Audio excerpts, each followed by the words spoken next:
Welcome to episode 28 of Coffee and Co-Read, your source for all things literary with Catherine and Kristen, where we believe there's nothing better than a hot coffee and an awesome book. Join us for our virtual book club where we take one book a month and dive into all the drama, adventure, and romance we can find. Hi, Catherine.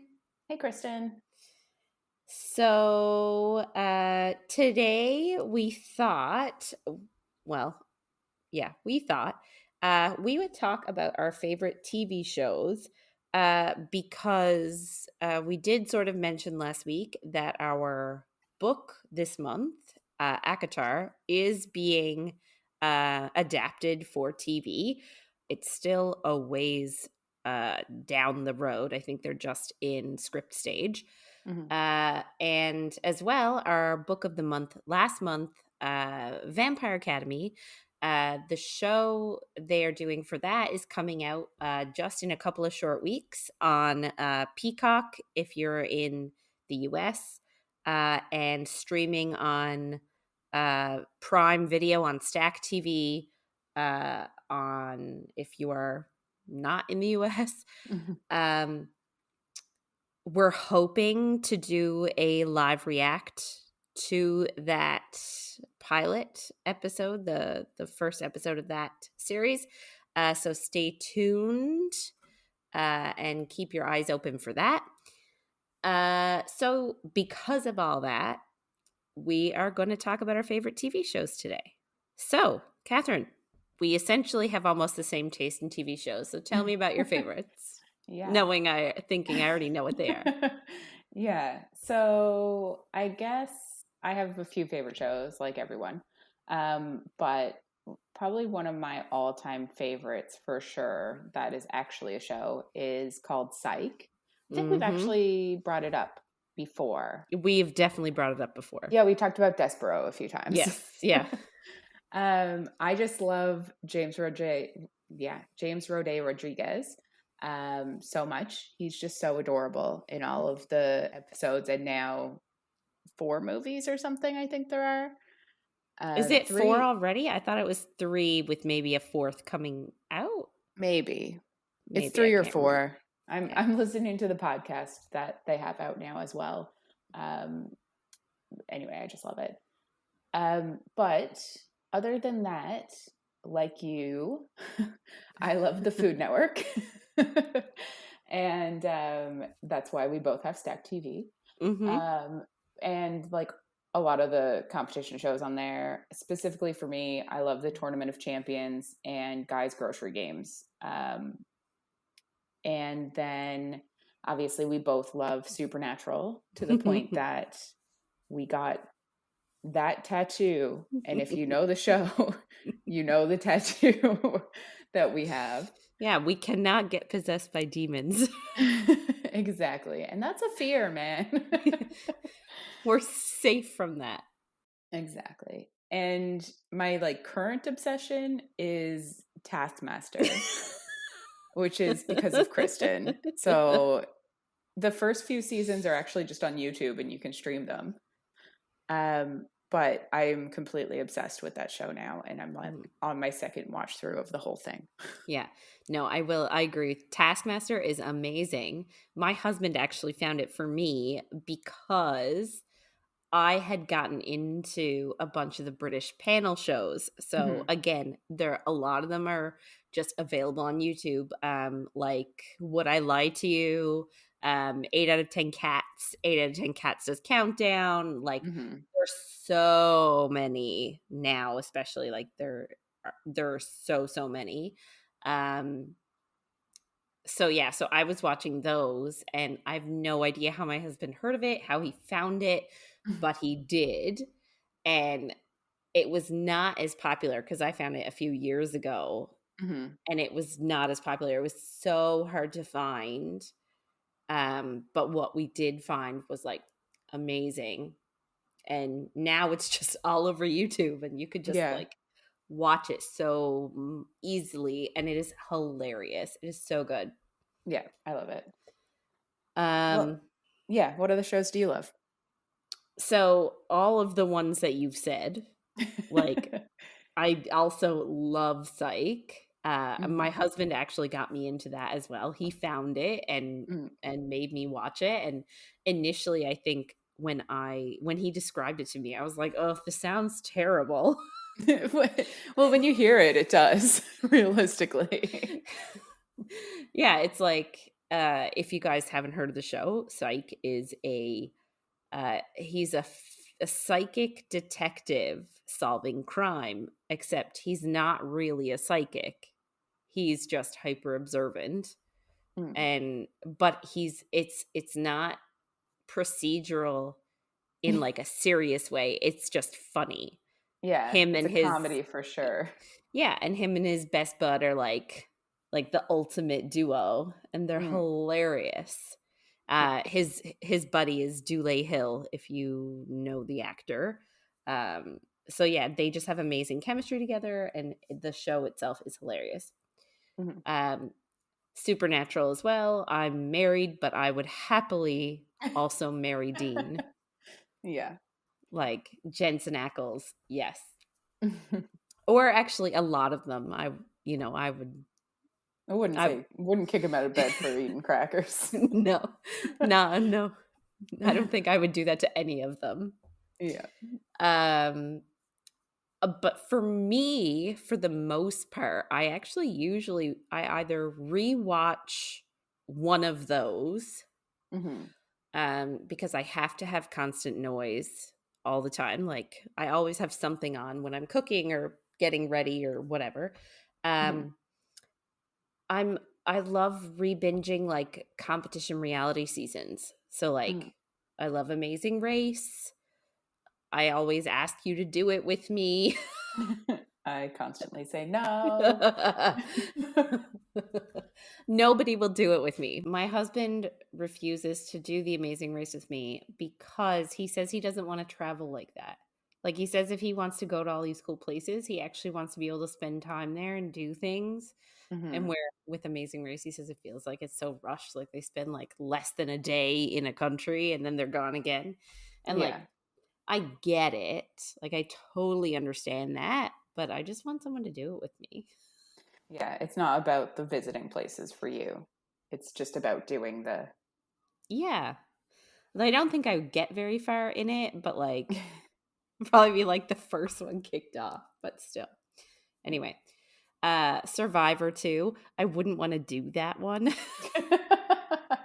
No. I don't have the strategy. Yeah. Same thing I with haven't watched it since like the first season, so I don't know anything about it anymore.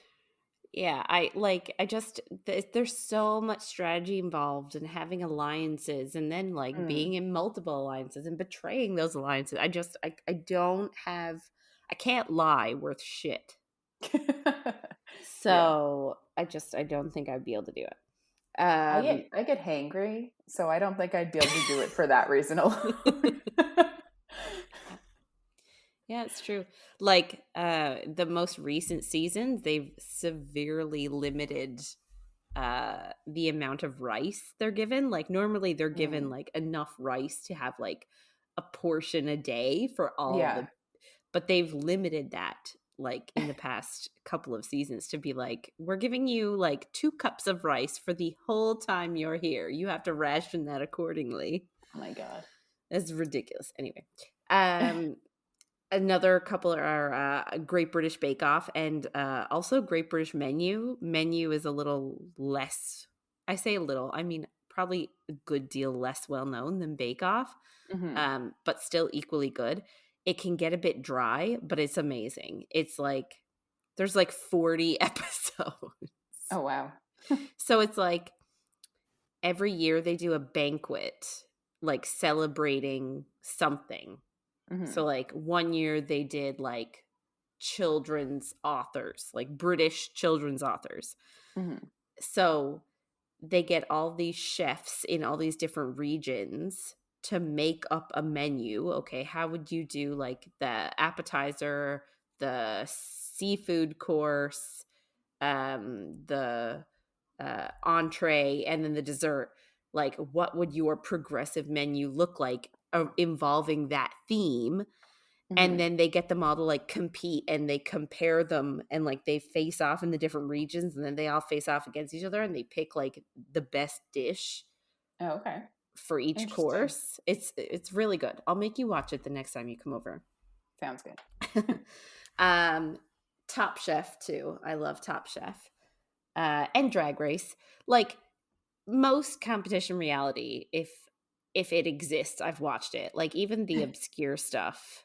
Like well, not super obscure, but like Blown Away. Mm. And like there's a whole bunch that I have like somewhere on my computer that are like, really, you're watching something on that? And it's like, yeah, I am. The only one I didn't really get into is Big Brother. Oh, okay, yeah. And I don't really know why. I just didn't. Fair. I don't know. Yeah. Anyway. But yeah, also Supernatural. Supernatural I die for. So yes, I just came off of summer break. I went back to work this week. So I watched a lot of Supernatural. Like I think I finished season 10. So that leaves like 11 to 15 of a rewatch now, not like for the first time. I'm rewatching them. Mhm. Um so yeah, I got through a good deal over the summer, but I'll watch like a few seasons in a row, but then I sort of get bored and have to switch it up. Yeah. I still haven't watched the final few episodes of it. It's very sad. Yeah, I don't know if I'm ready for it. So Yeah, I know. Emotionally, I also agree. It's yeah, it's unfortunate. yeah. Um so yeah, I guess we're gonna get into it. My favorite book, week 2. Just a heads up, we are not a spoiler-free zone, and things are gonna get a little saucy. Me. So this week we are discussing chapters 9 to 18. Um, Last week we sort of met our characters. So we met Feyre. Right now, she's our main character. She did some hunting in the woods, accidentally killed a fairy, and now she has to live on fairy lands as part of a treaty between humans and fairies from hundreds of years ago. Her I'm going to call him her jailer for lack of a better word. He's not being a dick about it though. Like, well, he is a little bit, but in terms of like possible jailers, he's Hmm. not the worst. Yeah. Tamlin, he's like the lord of the manor. She's living in this like amazing estate manor house on Springcourt lands. And they're essentially just letting her do whatever the fuck she wants. And it's a pretty sweet gig, Yeah. really. We also had Lucien, who is Tamlin's emissary, and he is in general a dick. Yeah. He doesn't like her, rightfully so. So she's just trying to navigate like this new life she's been sort of thrown into, and also trying to reconcile that she made a bargain with her mother. Not a bargain. She made a promise to her mother when she was, 8 years old, Yeah. that she would take care of her 2 older sisters and her father and make sure they were okay.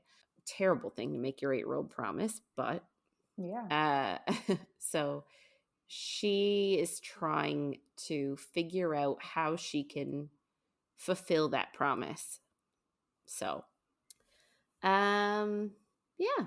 So that's what we talked about last week. This week, we come into Feyre having an idea that she wants to try and get Lucien alone to try and. Ooh. I know. Woo. He's apparently he's quite handsome, even though he's got a fake eye and like a big scar down his face, and he's wearing a Mhm. fox mask. Yes. But he's still, apparently that makes him very still handsome. Mm. So she wants to try and get him alone to try and convince him to speak to Tamlin on her behalf to let her out of the treaty deal Mm-hmm. so that she can go back home. Her reasoning is that he doesn't like her. Lucien doesn't like her and would probably benefit from her not being around. So why not? And he's Tamlin's closest friend, so probably has the most sway. Yeah. So she's like sort of in her room getting ready, gearing up to like go out and find him. And then all of a sudden Tamlin comes to her room and he offers her a ride on the grounds.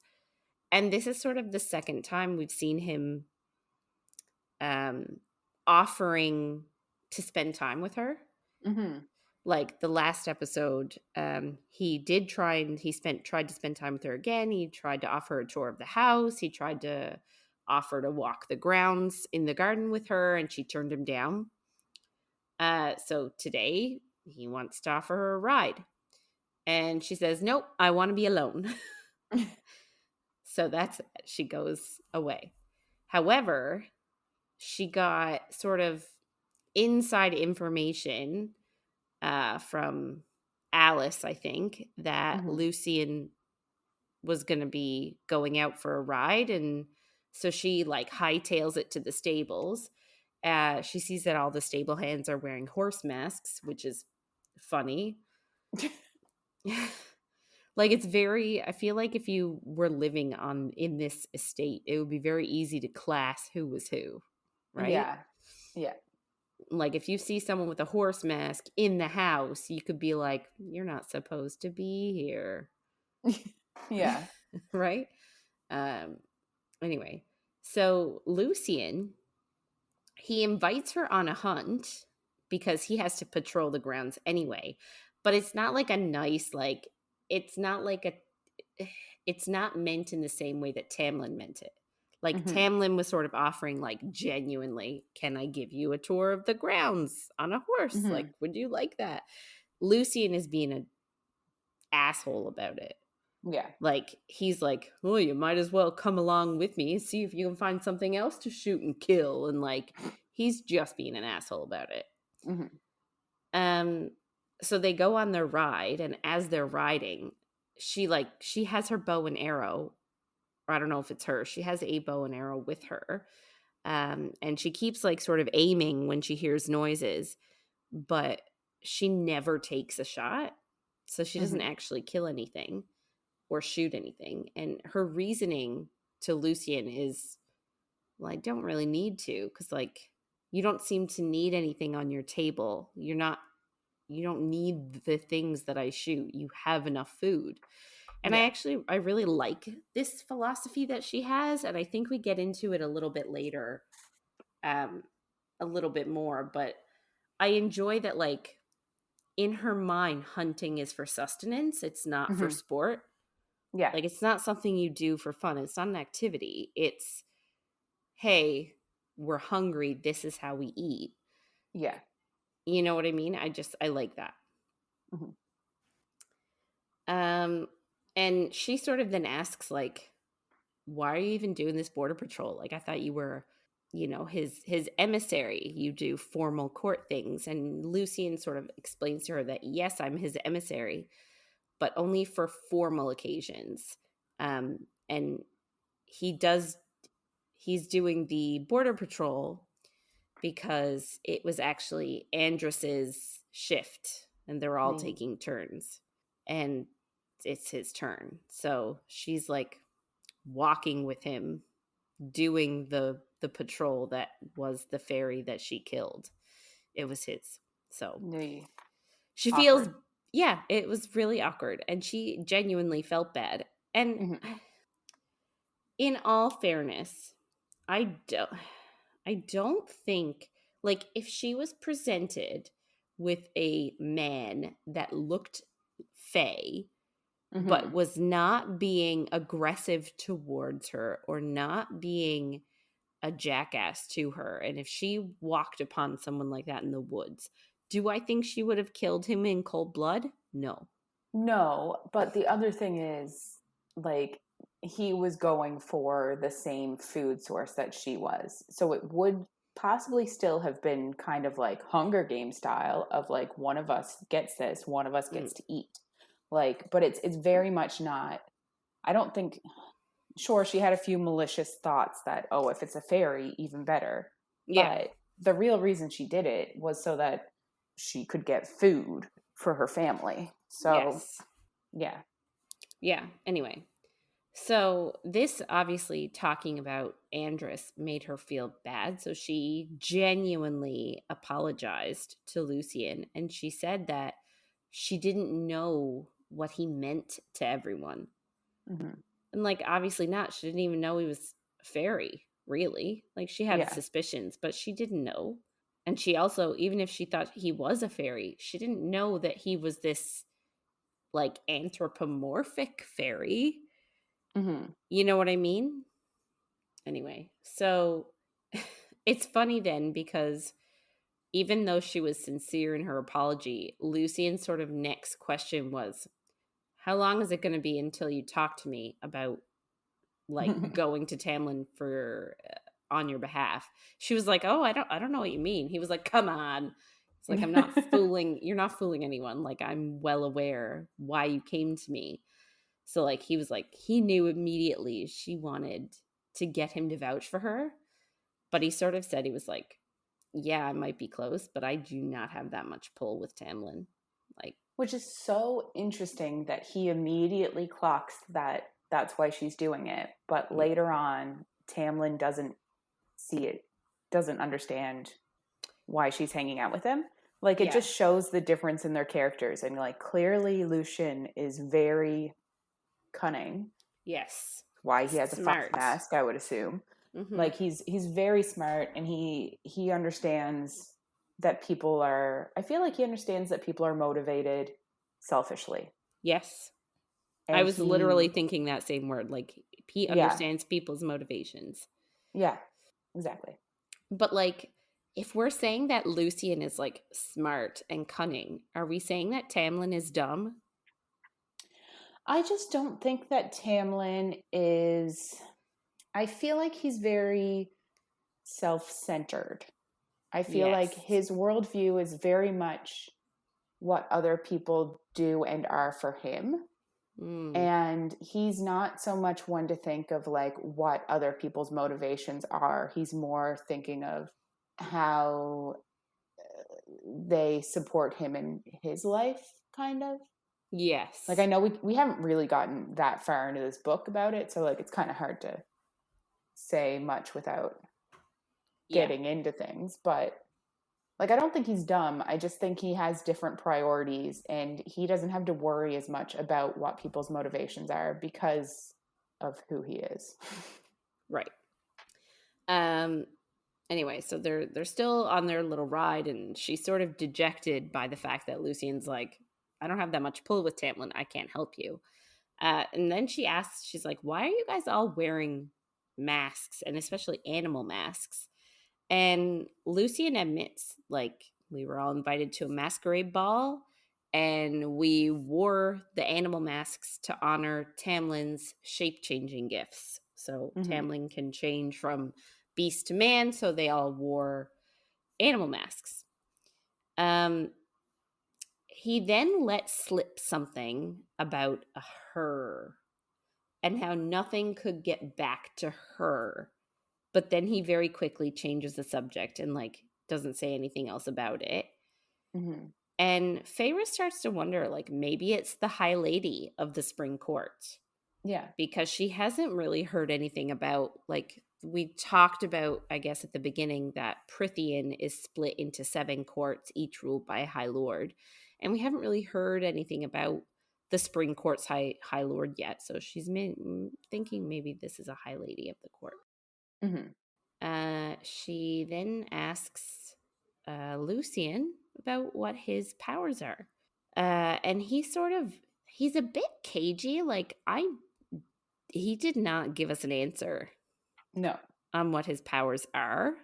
He did tell us what his powers are not. He does admit that he cannot shapeshift the way Tamlin can.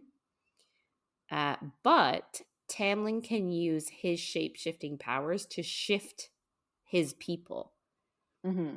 And that's what he did with Andros. He shifted him into a wolf and I guess he went across the border. He also said that high fae don't have specific powers. And I'm not really sure what he meant by that. Like, high fae are by nature, I guess, magical. Like, they have Mm-hmm. power. I don't know if each and every single one of them have power, but a lot of them have something. Yeah. Um, so I don't really understand, like, what he meant by specific powers. Yeah. I don't really know either. I kind of feel like this might be getting too far into shit, but I feel like in a future book we're going to find out more about what he can actually do, because I don't think we ever find out so far. Yeah, I don't know. Anyway. But yeah, so he also says that, high fae exist for one reason: to rule. And I just honestly gives me the major eye rolls. Like, you Yeah. exist to rule. That is some, like, I don't even know what to call that. Bullshit. Egotistical bullshit. Egotistical bullshit. Like, you think you're so high and mighty, you exist to, like, rule over others? Like, give me Hmm. a fucking break. Anyway, Feyre Feyre sort of said, like, she could tell that he was being cagey and indirect with her Hmm. questions to him. Like, he wasn't giving up much about himself. Um, so she asked if there was a fairy who would answer any question.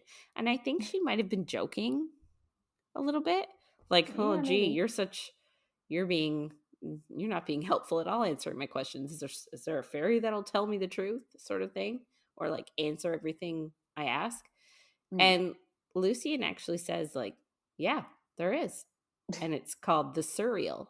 Um, but he says, like, but they're old and they're wicked, so, like, don't even bother chasing them because they'll, like, eat you for breakfast.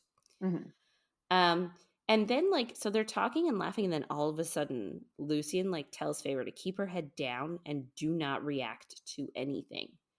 And, like, Mm. this is a really descriptive few pages. Hmm. But the sort of the summary of it is that she feels this, like, presence, and it's almost like a fog that, like, makes her blood freeze.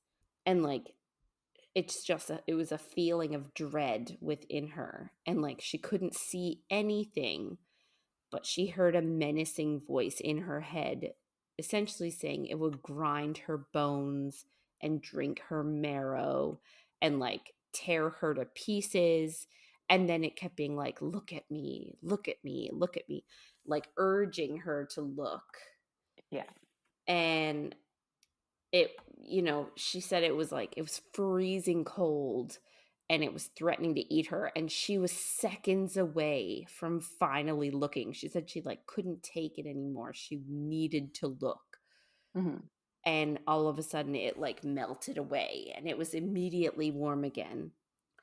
And she asked, like, what the hell was that? And Lucien says it's called the bogge.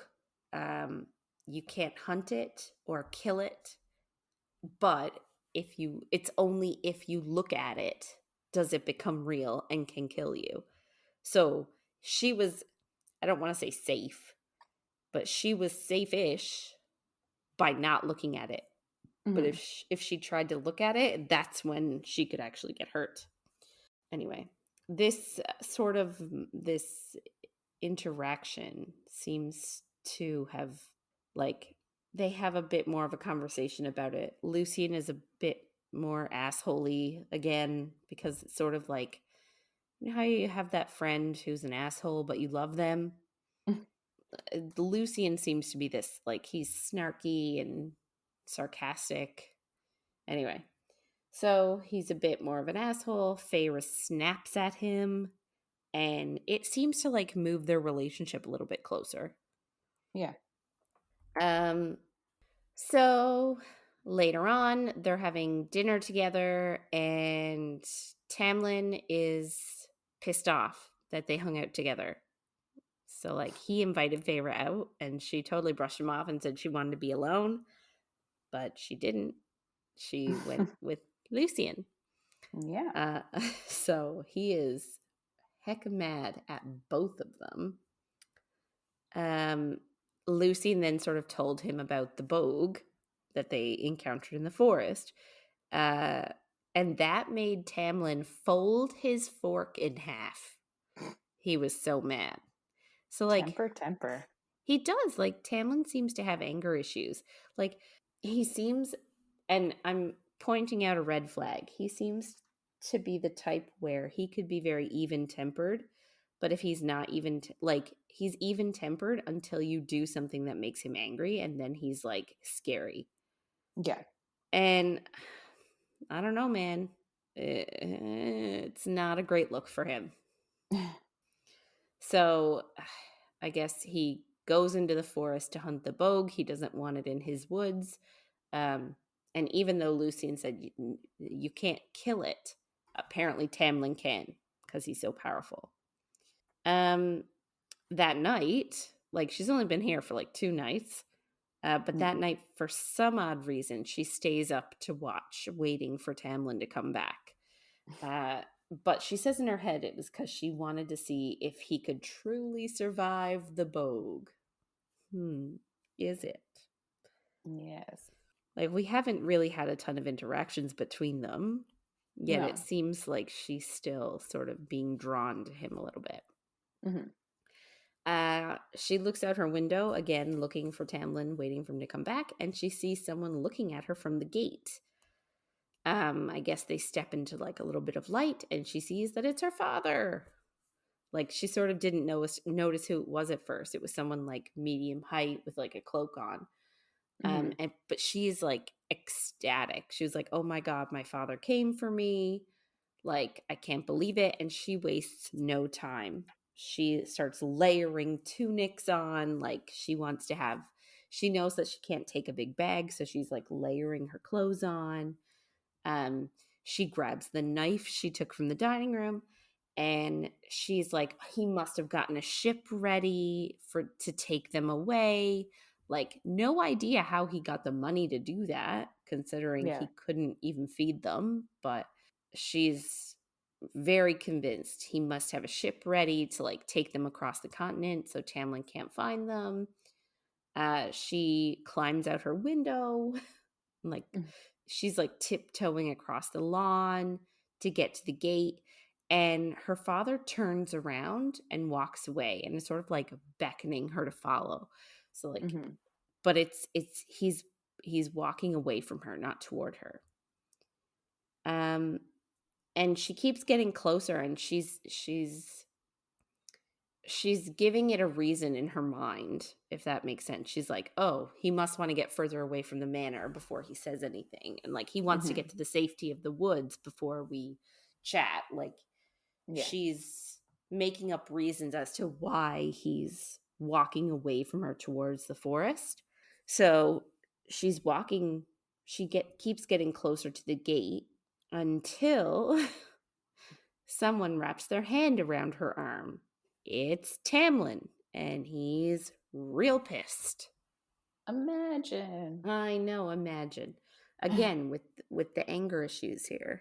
He also, like, does he seem a bit grudgy to you? Yes. He seems super grudgy to me. Yeah. I can see that. So she like immediately starts pleading for her life and pleading for her father's life. And Tamlin is sort of exasperated with her, and he's like, just look again. So she looks, and her father's not there. Instead, there's a bow and arrow leaning against a tree. And then there's like this sort of shimmer. And then she looks and sees that it's a pack of supplies. And then it shimmers again, and it becomes her 2 sisters crying and like cuddling with each other. And then it shimmers again, and it's back to her father. So I guess it turns out it wasn't her father after all. It was a creature. And Tamlin's really mad, and he snarls at her. And it's like, dude, like, come on. What do you it just, again, it harkens back to our last week's conversation about how Tamlin and Lucien have no clue how they've been portrayed in the human realm. Hmm. Yeah. Cause like he's mad and he says, he was like, weren't you warned to keep your wits about you and like not trust your human senses? But like, what does he expect her to think if she sees her father like at the gate waiting for her? Like, Yeah. obviously, it's what she wants most is to, one, escape, and two, for her father to show her that he cares. So, like, Hmm.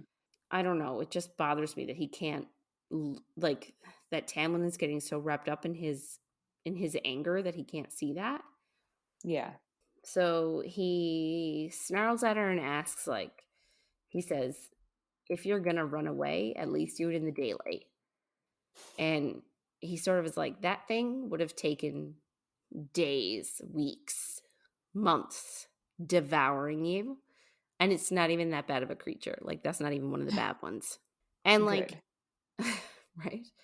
But I gotta give it to her because she argues back. Like, she's not um like Being meek. yeah, she's not meek and mild and like going against him at all. She's like, can you blame me for running to my crippled father when I see him out the window? Hmm.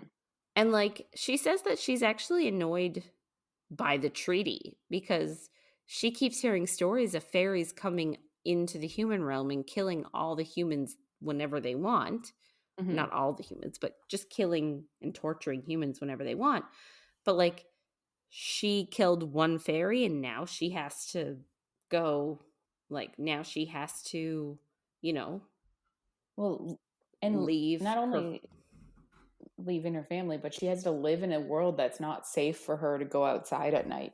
Like, Yeah, she can't trust her eyes. Like, how are you supposed to live in a world like that as a human? It's just yeah, not, it doesn't make any sense. yeah. Um, so yeah, so he then asks her, he's like, what do you want? Because I guess from his perspective, he's given her, like, he's taken her away from her really poor conditions, set her up in this gorgeous house with this gorgeous room.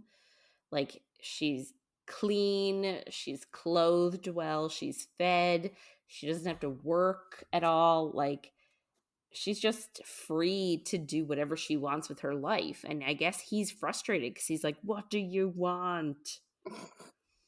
Like that. And she says she tells him about the promise she made to her mother and like Mhm. really tells him. I think she like really spells it out. And he sort of has to be like, I promise you, you are fulfilling that promise just by being here. But she can't accept it. Yeah. And I feel like it's more than that. It's like she can't let go of the dream that she had of having enough money to paint in the little house with her father. Like, even though it's a Hmm. crappy, like, compared to where she is now, it's a crappy dream, Yeah. right? Hmm. But she can't give it up for some reason. Yeah. Anyway, I find that that's unfortunate. Yeah, of course. But she, like, it's obviously how she's spent 5 years, I guess, being the glue that keeps her family alive. And now she's like, by staying here in this opulent house, I'm doing that. That doesn't really make sense. He also doesn't really like reassure her very well either. No. Like, he needs to give her specifics. Yeah. Anyway, but she also sort of at this point sort of she gets a bit, I'm going to say, downtrodden. Like, she realizes, of course, her crippled father is not like, he wouldn't even get up to work to save, like, to have enough food for his family. Of course he's not going to cross the wall and Hmm. walk for 4 days to save her and find her. So like, I guess that's sort of another realization for her. Like, can you imagine how bad you would feel if like you got your hopes so high because you're like, oh my god, my dad is here to save me, and then you had to realize later, of course he's not. Like, of Yeah. course he wouldn't do that. And like, that's I guess I feel like that's a breaking moment for her character. Yeah. especially considering she was essentially willing to die every day that she went into that forest to get them food to eat. So Hmm. like she willingly sacrificed herself daily because those woods were so dangerous. And for her, I feel like this is sort of her realization that they wouldn't do the same, Yeah. even though she sort of knew it before, but like this sort You of always have a cements bit of it. hope. Yeah. Yeah, exactly. So she says that she feels guilty. She's living in this like huge, living in all this luxury while her family is suffering. And he sort of reiterates again, they are fed, they are cared for. And even though he's not super specific, for some reason this time she finally like, really? Yeah. Because she knows that he can't lie. Hmm. So I guess the difference of him saying, "Don't worry, your family is being taken care of," is different than your family is fed, your family is Hmm. cared for. There's like, I guess it's finally coming out and saying it a little bit more. Yeah, Um exactly. yeah. So she's like, "Oh, well, he can't lie. So it must be true. So that means my vow is fulfilled." And she's like, "Oh Mhm. my god, my life is like almost my own apart from the fact that I'm a prisoner." Yeah, that small little thing. um so they have a little bit more of a conversation. Um she asks like, "Where are all the sentries? Like, why did no one stop me before I ran out to see this creature?" And he sort of says, like, they're all at the border because they aren't needed on the grounds as long as he was there.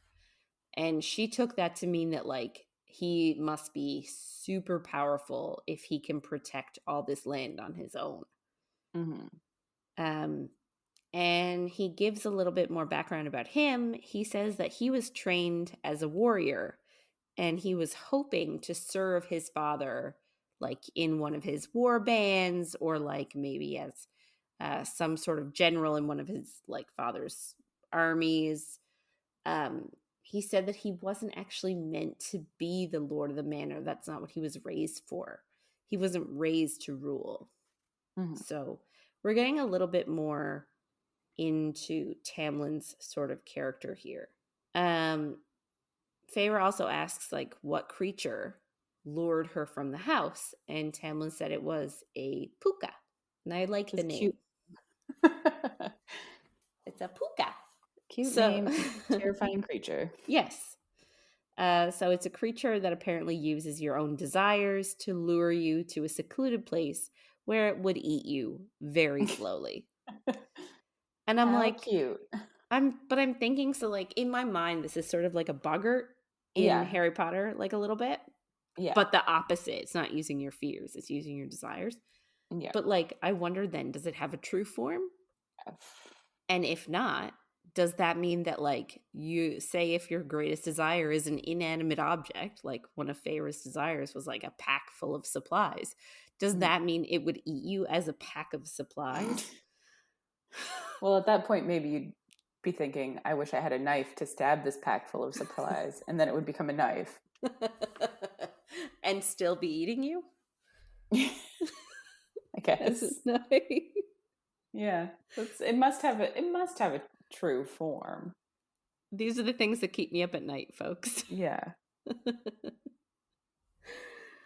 Anyway, so yeah, um, Tamlin sort of admits that thanks to the blight, the sickness that we sort of brought up last week, that are infecting the fairy lands, the wards that keep the creatures away from like the populated fairy areas have weakened, and that makes them come closer.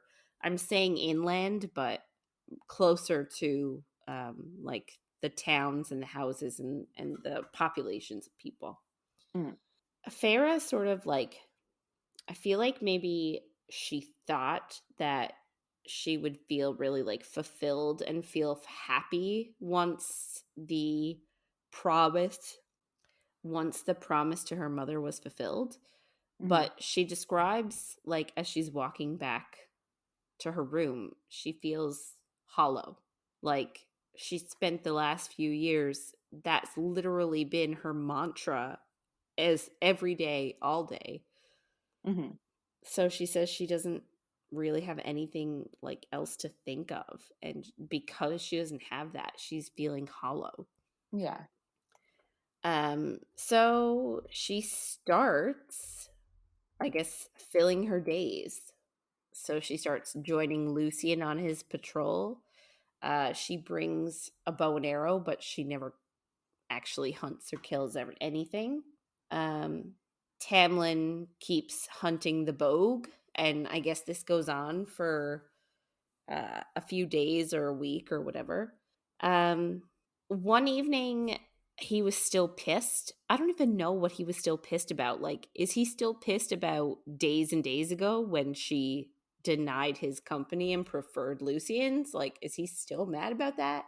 Is he mad that she let the puka deceive her a little bit? Like, why is he still mad? But he is. Yeah. I think it's a bunch of it. I think it's like he's mad that she's preferring Lucian's company to his still. I guess. And that there's even anything on the land that he needs to hunt. I think he's very mad about that. Right. So he left dinner early. Like the three of them were having dinner together, and he left early because he was still annoyed and pissed. And Lucien sort of like spoke about him and said he's moody like that, and he likes being alone, and he doesn't like asking for help, and like he's the type of ruler he is he would, like, if he gave you an order and you disobeyed, even if it was to help him, he would gut you for disobeying the order. Like, that's how brutal he is. Yeah. And that sort of like, I don't think she's like endeared about that. Like, she's not like, "Aw," but No. I think she sort of feels bad for him, maybe, like, because he chooses to face everything alone. Yeah. Anyway, that night she has a dream about killing Andres, but instead of killing him as a wolf, she skins him as a human. So, like, she kills him and skins him the way she did in real life, but he was a human when she skinned it. So, like, sort of we're seeing that she's feeling remorse and shame, considering a week ago she hated Fairy's guts. Yeah. So it's the middle of the night. She had that dream. She couldn't go back to sleep, so she grabs some paper and pen and she starts exploring the manor, and she's making herself like a little map. She admits that she only knows her basic letters and that she couldn't read or write. We sort of get into it just now in a few minutes. But she encounters Tamlin coming home as a beast. So, like, in his beast form, his wolfish form. He's like super covered in blood. He killed the bogge. Yay. Yay. He transforms into a human, but apparently he's got this like blank, vacant expression. So he's got clothes on, right? Like, yeah, like I assume he magics them in place after he transforms. Okay. That would be my assumption. Makes sense. I don't equate it with like werewolves. Yeah. You know what I mean? Yeah. I guess he's powerful enough. He could even just be naked and just like have a glamour of clothes on. Yeah, that's true too. If you could do Maybe that. Maybe he's walking around naked all the time. 100%. That's all I'd ever do. That's what I was going to ask. Like, if you could walk around naked. Yeah. With a glamour of clothing on, would you? Yes. And just be naked all the time. Yeah. I would feel naked. You would be.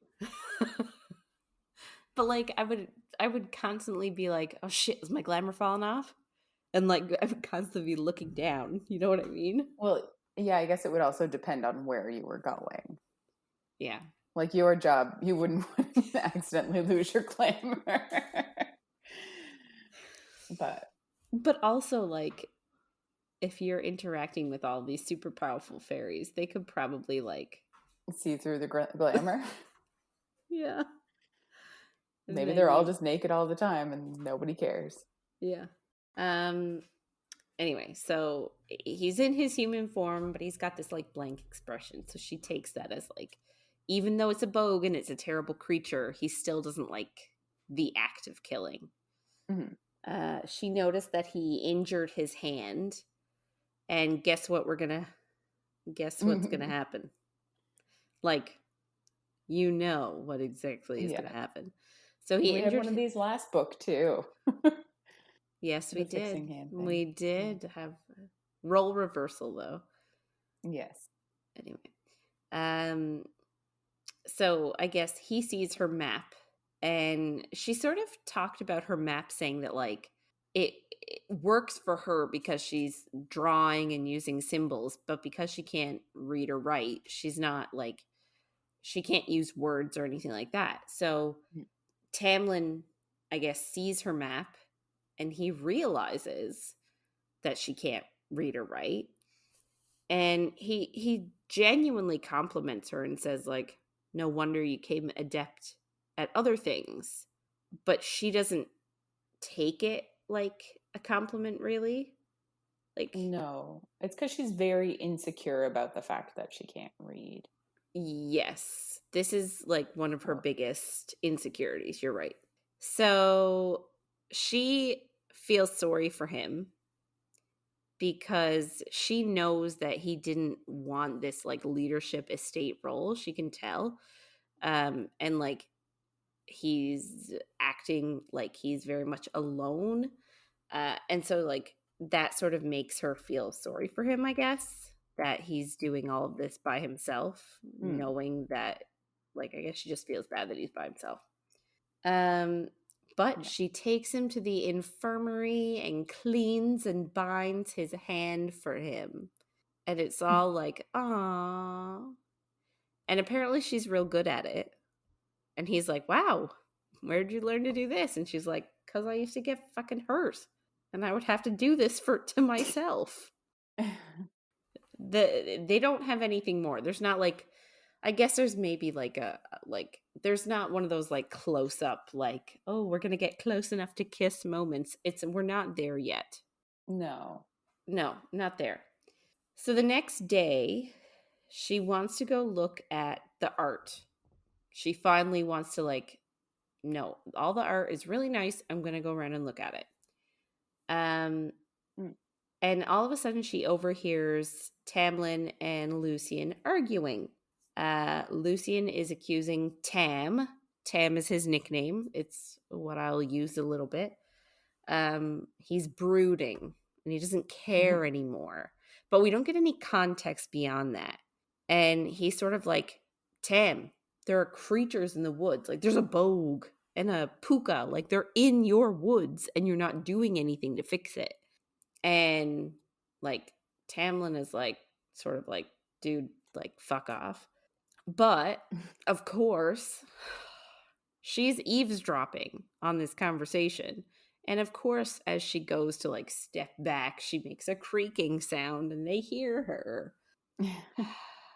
Anyway, they're sort of like, hello, like come in. And she like sort of walks in and she's like, oh, hey, Lucien, you gonna go riding today? And he says, no, but Tamlin's gonna take you. And then, right? So it sort of like forces Tamlin on her. And I guess they're walking in the direction of the stable. And she sort of admits, like, I don't like hunting. And like they sort of talk a little bit about how she learned to hunt. Like apparently she just like went in the woods and it was trial and error. But she doesn't actually like to do it. It was just done out of necessity. And she mentioned that she never had anybody take care of her. She was always the one who had to take care of everybody. So I guess he leads her to the study instead. She wants to write a letter to her family to sort of let them know that she's okay, and also to let them know about this blight that Tamlin Yep. mentioned that could be crossing over into human lands. She wants to like make sure they're aware. Um, and she explains to the reader, like she explains in her head, why she never learned to read and write. So apparently her mother never hired a governess for any of them. So I don't even understand how her older sisters know how. Yeah, like did their mother teach them, but didn't get around to it before she died? And like, I don't know, she doesn't seem, from what we've heard, the patient type to teach kids how to read. No. But I just, yeah. Her sisters do. Her two older sisters both do know how to read and write though. Um so she says that like after they fell into poverty, obviously they couldn't afford a governess, but her sisters thought that they were too good for the village school. And it just goes, it's another tick against Nesta and Elaine. I just want to smack them both Yep. because you can't say, oh, we're too good for that village school, but then not teach her yourself. Like Nesta and Elaine also never taught her shit. Mm-hmm. And I almost want to wish that they were real people so I could smack them. Fair. That's how I feel. So she's really mortified about this, about the fact that she can't read or write. Like she said she knows her basic letters and she knows the sounds, but she can't like write sentences or read sentences. But she refuses to ask anybody for help um, because she thinks that everybody would sort of like make fun of her or think she's stupid. And I just like that makes me so sad. Like I understand it, like, you know, if you're almost 20. I just wonder what the hell Tamlin was thinking, because like he brought her there knowing what she wanted to do and also knowing that she can't read or write. Like, not that he should sit down and help her, but like he could have gotten Alice or somebody else that knows how to read or write to like go in. Yeah, I don't know. Seems dumb. I agree. But regardless, he didn't. Um, before she went to write her letter, like I guess she got distracted and left for the day. Next day, she goes back again and she practices reading a book. And if she didn't know a word, she would write it down on a piece of paper. And I guess she would think about looking up the words after. Like that was her plan. And she was talking about how she was essentially reading a children's book, but um, the amount of words on the page were really long. So she was really like, she was embarrassed about that. She gets up to stretch and she finds a mural on the back wall that was this like masterpiece. She said she couldn't look away. There was a million details, but it's essentially the story of Prythian and how Prythian came to be. So she said it starts with a cauldron tipped out and the contents spilling into this void to create their world. It showed an initial war between Fae and humans that humans lost. And then there was like years and years and years in between. Then it showed a panel of how Prythian was divided after the most recent war that humans won. And she said she saw that like the Spring Court was the territory that gave up the most to humans. Like they're the ones that gave most of their land to the humans. Like they sacrificed the most. And she said she sees this dark, beautiful court at the top and it's really she's drawn to it. So yeah, so she sees this like cold solitary mountain at the center of this like tapestry of the world and like at the center of Prythian. And she doesn't really know what it's about, but obviously it's being mentioned to us, so it must be important down the road. Mm-hmm. Um so Tamlin comes into the study and offers to help her write her letter. Um but she says that she doesn't tell him, she sort of just like rebuffs him and is like, no, I'm fine. um but he's like, but she doesn't want him to see that part of her, Mm-hmm. like the part that is raw and like childish. Yeah. And like I can understand that, like having this, like in her mind, being in this huge lavish estate that is, just so stunning, and having this be like, I don't know, I could feel how it would make, I get how it would make her feel so small. Yeah. Oh, definitely. Anyway, obviously, this makes Tamlin mad that she's refusing his help because, again, he's got anger issues. Um, she's like, so he's sort of like, he's mad and he's like, why will you go riding with Lucien, but you won't let me help you? And like, you won't do things with me. And she says that Lucien doesn't pretend to be anything other than what he is. And I sort of don't get that. Like, I don't see how Tamlin is pretending to be something else. Yeah. The only thing I could think of is that he's not showing disdain for her, so she doesn't trust it. Yeah. I guess that could be it, realistically. Possibly. But yeah, so she also says, she's like, I don't trust you and I don't know you. Mhm. And that makes Tamlin really upset, and he like snaps at her again. And he says that she's not what he had in mind for human either. And I guess that was a super insulting thing for her because she storms out of the Well, study. I think she's taking it as like very personal in that I expected that humans could read Oh, and that, like, because she's already thinking about how I think she takes it personally because of everything else. I guess, yeah. So I guess we don't really get too much about it, but the next day she's back at it again. She's back in the study. Um, so she's in her head about their argument, and she sort of, I guess, was so upset about their fight because she thought that maybe her and Tamlin could have connected about how it felt to have other people depending on them all the time, Hmm. and how like other people's lives were their responsibility.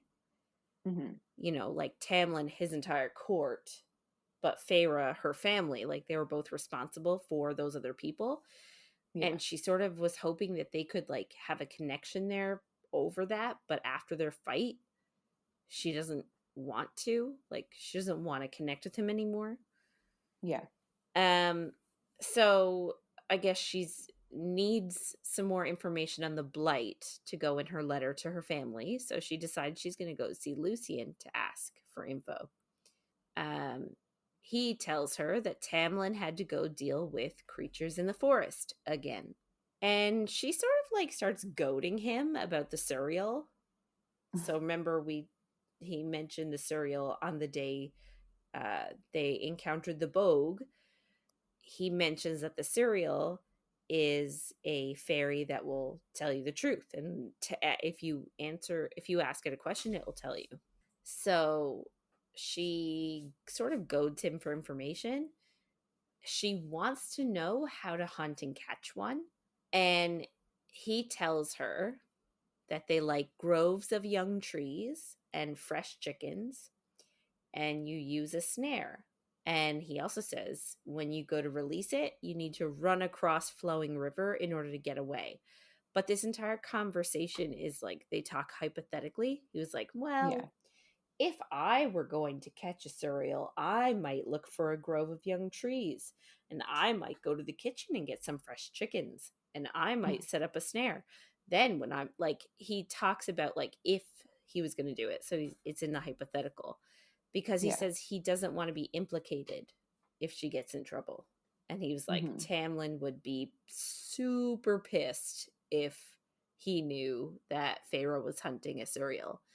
And I'm sorry, is this not also a red flag in your mind? Because it is in mine. Yeah. Like, she's allowed to do whatever the hell she wants. Yeah. Exactly. Um, but anyway, Lucien also says that he'll make sure that he will be hunting close by, just by chance if somebody happened to scream if they needed help. And he would hear it with his superior Fey hearing, and he would come running. That's And good. yeah. So she sort of agreed, oh, it's a good thing, like, I can keep my mouth shut. And he sort of says, oh, I'm actually starting to like you. So, like, they're growing closer in their sort of like dislike for each other. Yeah. Like, if that makes sense, like, they actively dislike each other, and that's making them like each other. Mm-hmm. It's Makes an sense, I guess. it's an odd relationship that they have. Very. She's off to catch a suriel. Yeah.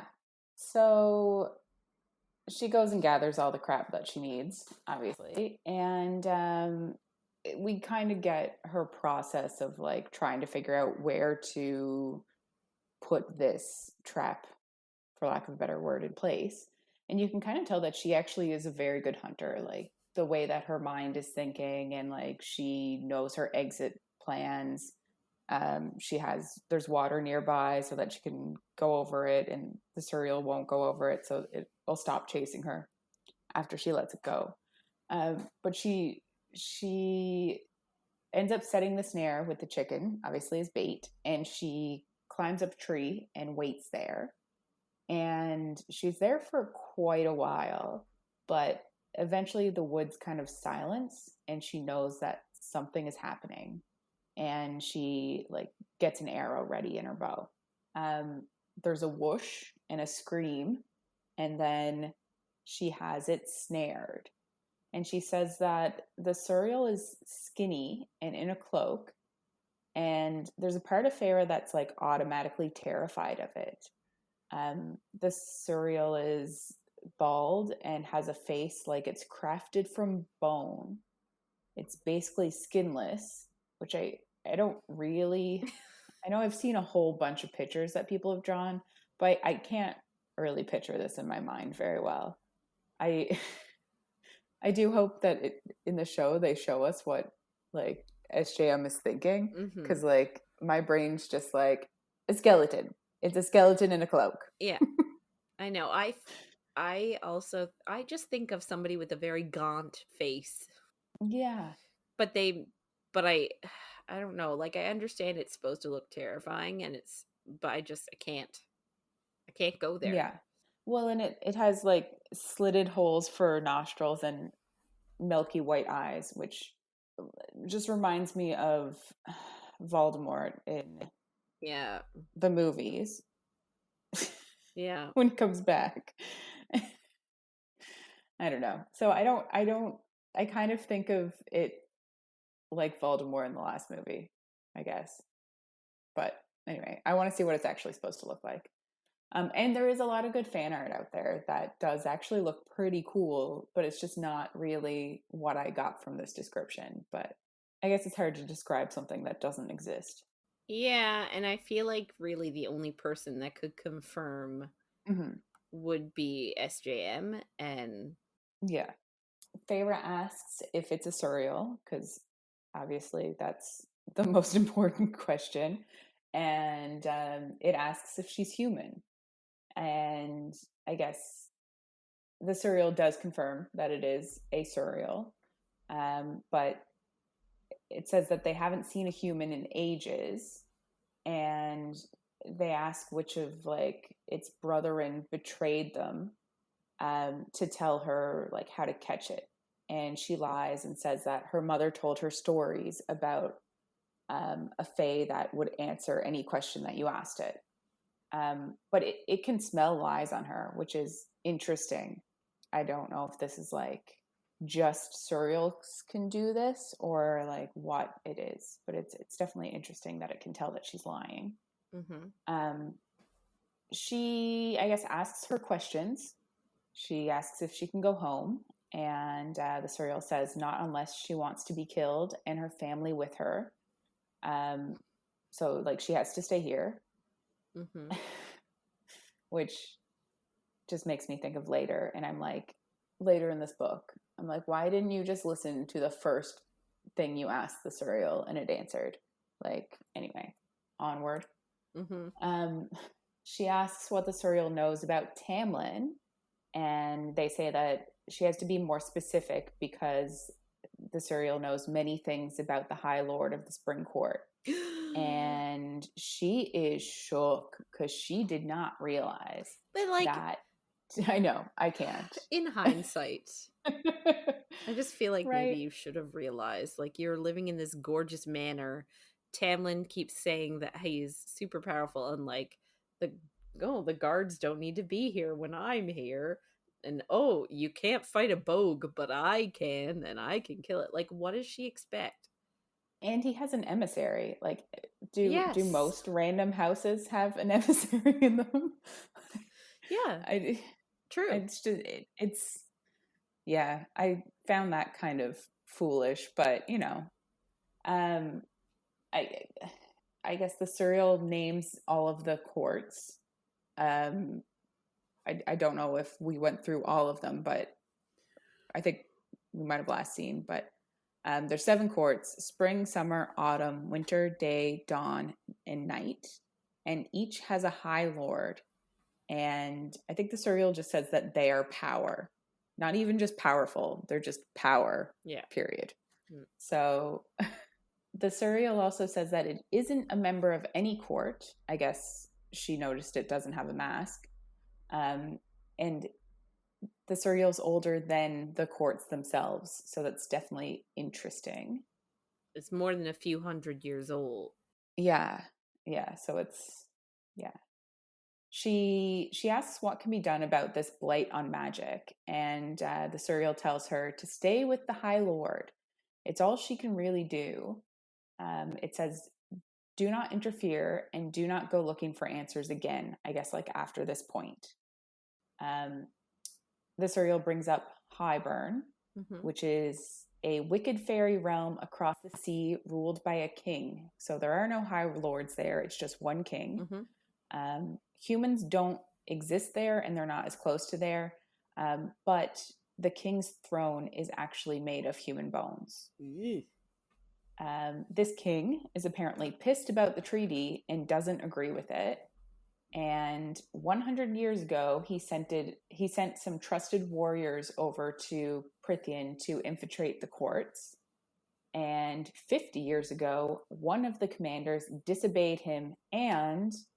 they're interrupted. Of course they are. They're not going to tell us everything right at the beginning. Although, would have really helped the story out. But well, it would have helped Feyre out. Yes. It probably wouldn't have been such a long book. The suriel tells her to set him free and run because there are naga coming. And they're apparently fairies made of darkness and hate. She says 4 naga show up, and they're covered in dark scales and nothing more. And they have talons. They're kind of men-formed, men-shaped, and they have forked tongues. And I guess they get there before she has time to free the suriel. They say that the mother brought them a gift, the suriel, which I guess they're going to keep, and a snack, Feyre. Oh, dear. Knowing Lucien may be nearby, since he said he would be, she gathers herself and her plan, and she just screams as loud as she possibly can. And while she's doing that, she releases an arrow to break the snare that the suriel is stuck in. Which she doesn't have to do. Like, she doesn't have to free the suriel. Really, she could have kept it chained and sort of like that would have been a diversion for her to have escaped. Exactly. But she didn't. Yeah, and like clearly they want the suriel more than they want her. Like, she's a snack, but he's a gift. Yeah. She's not a snack in the same way Rose was a snack, but she's like Sorry. I will say too that, like, so the suriel is a very popular character in this book. They make multiple appearances, not in this book, but like across the series. They keep popping up, and I just love them. They are like glorified gossip bags. Yeah. And And like they just want to like spill the spill some tea. tea. They just want to spill the tea. And like I don't understand because again, like we've seen them across a few of the books, so maybe my view of them is a little bit skewed as Mm. opposed to like just this one interaction, but Mhm. I just don't see how they're dangerous. Like they never make a move on Feyre, No. Yeah. right? And Like probably because like she did save them in this instant. So it is odd though. Yes. anyway, I just makes me like not sad, but like there are these like, oh, the suriel, like they'll devour you. Don't go after one. When really, all they just want is some chicken and some company. It's true. Like, just get them a bucket of KFC and like sit down and have a chat. Yeah. It's kind of like they know that Feyre doesn't know shit every time they talk to her Yeah. and just throw in something large. Like this one was obviously the The High High Lord. Lord. And also like the tea that they were about to spill later is like book 2 and 3 shit. Like, where are you going? Like, that's a lot. Yeah. But anyway. um so Back to the she naga. yes. I guess the suriel is jetting out of there.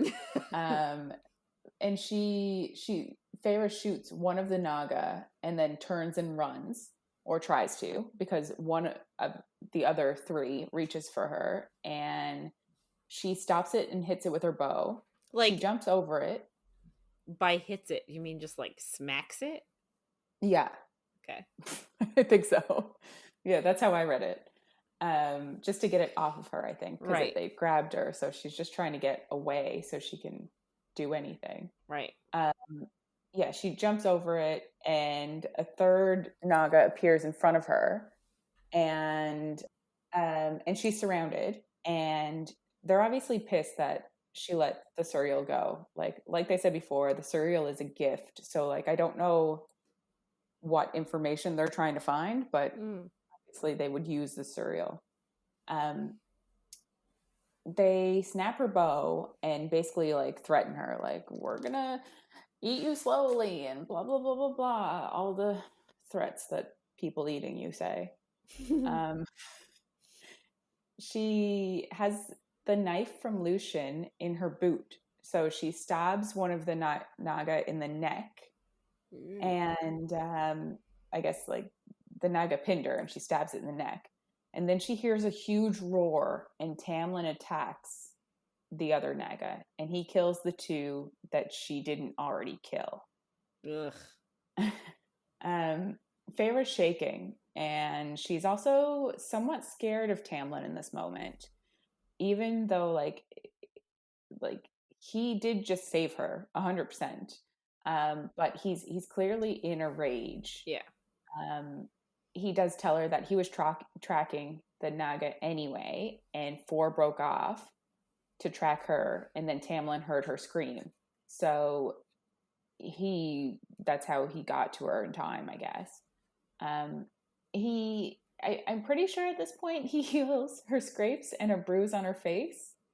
Um, I think that's what happened. It was a bit, I didn't really know what was happening, but he also gives her his tunic that off of his Oh. back, Oh. which is very sweet because she's like, in the fight, the naga had torn her shirt and she's like clearly in shock and shivering. So, So like is he just going around with no shirt on now?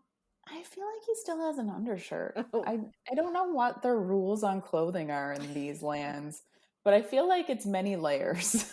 I'm just thinking about like, oh, that dude, oh, are you cold? Here's my shirt. And it's like just an excuse for him to like show off Yeah, his chest. And I feel like that's something Tamlin would do. I think so too, 100%. For some reason, I'm thinking of Darcy in the BBC series Jumping in the Water. Um, Oh, oh yes, Colin Firth. yeah. ugh. Uh, that wasn't an ugh at him. No, anyway, unrelated. um, he says he saw one dead on the path, so like clearly they can be killed, because in the beginning she was kind of wondering if she could actually even kill them anyway. And she's like shaking from fear about the situation, but she's also just panicking over him being a High Lord, which again is like, you were just very unobservant before.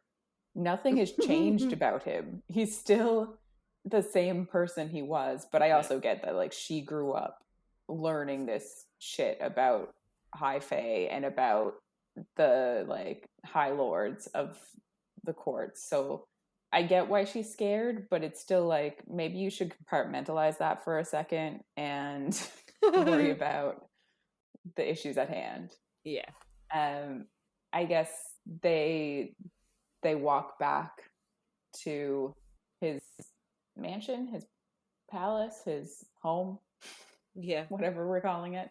Estate. That's the word I was looking for. And Feyre is back in her rooms, and she asks Alice if she thinks there's going to be a war, and why the other High Lords aren't keeping their courts in line. Like, why are there so many dangerous fairies coming into the Spring Court? Shouldn't the High Lords in the other areas be like keeping them on their own sides? Alice says that it is none of her concern. And I guess Alice kind of gets a bit snippy with her here. And Feyre's really asking because she wants to know if her family is safe. And I think she even kind of like implies that Alice wouldn't understand. And Alice says that she has a family of her own. I guess her sister and her sister's mate were murdered about 50 years ago, leaving 2 younglings behind. And everything that Alice is doing now is for those 2 boys. And it seems like she could understand Feyre's needs to take care of her family, because she says that like her nephews are far away as well. So it seems like this could be something that they could potentially bond over. Maybe not in this exact instance because Alice is a bit pissed.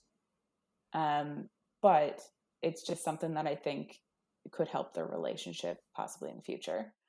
Alice also mentions that High Fae and Alice's species age slower than humans, and they also find it hard to procreate. She says her nephews don't reach adulthood until they are 75, which is wild. That is old. Can you imagine not being an adult until I'm 75? Like, no thank you. I can, but okay. I can't imagine living longer than that, but I don't feel like an adult now. No, that's true. Alice also tells Feyre that all she needed to do was to offer the suriel a new cloak and it would have groveled at her feet. There was like no need for her to snare it and bring a dead chicken. Like, I don't know how she would have found it to give it a cloak. I think you would set it up like the same way. Like you just set it up in that like grove of young trees and like just set the cloak down in there instead of like carrying around a chicken for half the day. Yeah. That's fair. She goes to supper after, and Lucien tells her she still looks lovely, even though they had a hellish afternoon. And Feyre kind of snorts at that. And she says she thought that fairies couldn't lie. And Lucien tells her that of course they can lie. And like, this is where I really think she should start spiraling. Like, she spiraled over the High Lord thing, but like, this is where she should really start to worry, because now she's just thinking about everything that they've ever told her that she just assumed was true because she didn't think that they could lie. Lucien's on a roll here. He also tells her that iron doesn't hurt them at all. So everything that she thought was true and keeping her and her family safe, it's just not. So she's spiraling a little during supper. And I think Lucien and Tamlin kind of like see that and leave her alone. But then Lucien leaves her alone with Tamlin for dessert. And Tamlin kind of finally asks her why she was even in that part of the woods anyway. And she explains that she heard a rumor of a fairy who would answer your questions. And Tamlin's literally like holding his face, talking to her. And when she says that, his nails shoot out and dig into his face. And he retracts them and his skin heals. But like, that is how little control he has over his temper. Yeah. That he just dug his nails into his own face. Yeah. You'd think he would just stop holding his face ever, for one. But it just seems, I don't know, it just seems crazy. Well, I'm like, can you control yourself, man? Yeah. And this is actually a reoccurring theme throughout his sort of like story, like the telling of his sort of story is something Feyre focuses on a lot. Is like she always goes to his hands to see if his nails are out, because if his nails are out, he's mad and scary, but if they're not, then he's okay. And like, I don't know, to me that's just another flag, just a whole pile of them. Yeah. Like realistically, if you are searching to see if somebody is happy or angry based on like a physical feature, like I just feel like that's not their hand in a fist or relaxed. Yeah. It's just not a good scene. No, it's very chaotic and scary to live around. They don't say anything about it. They just move on. She admits that she caught the suriel, but that like her and the suriel were interrupted before it could really say anything worthwhile. Obviously, the naga showed up. He's impressed that she was able to catch a suriel. This is another thing. Like, I feel like I should quote Elle Woods, like Legally Blonde. Like, what? Like, it's hard? Yeah, like, exactly. Like, that's exactly it. First time, she just does it and like nothing happens. And they're gonna come back again in other stories and like same thing. What? Like, it's hard? Yeah. I just love it. And I think like I don't know if Tamlin would have the patience for it. I don't know. Like, I don't know what it is about him, but I feel like he probably would find it hard to catch one. Yeah.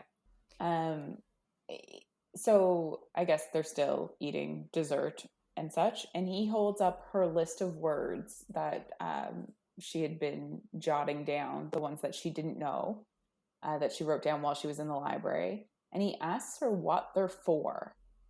And she's super embarrassed, and she just like gets up and wants to leave. He, I guess, reaches her before she can leave the room and wonders if her family even understands how she's done everything for them.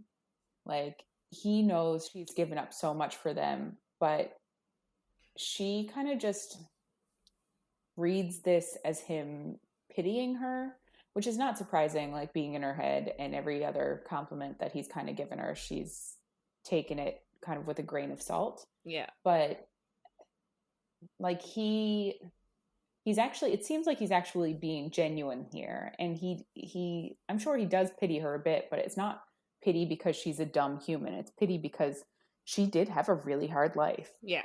But she does feel like he's making fun of her for the list of words. He also kind of like drops a truth bomb on her that humans and Fae fought together against Fae during the war, I guess, before the wall was created 500 years ago.